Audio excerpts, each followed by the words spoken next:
In this video, I'll be showing you how to recover Duolingo streak. It's a step-by-step method, so if you find this video helpful, be sure to drop a like and subscribe. Now, the most easy way to do this is the standard in-app repair, which is an immediate fix, and you can do it on anything, whether you're on iPhone, Android, PC, or anything like that.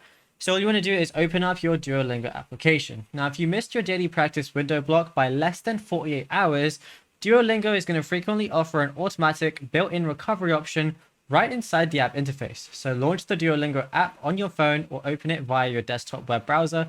And if your streak just dropped, a pop-up card block featuring the Duolingo owl will usually appear on screen offering a streak repair. Now tap the repair button layout and you can instantly mend the broken link by spending Duolingo gems or lingots, or by activating a free trial of Duolingo Max or Super Duolingo. And yeah, it's as simple as that. If you want to as well, you can also just try and appeal it to Duolingo. Just give them a reason, like an app glitch, medical emergency, or a lack of network coverage.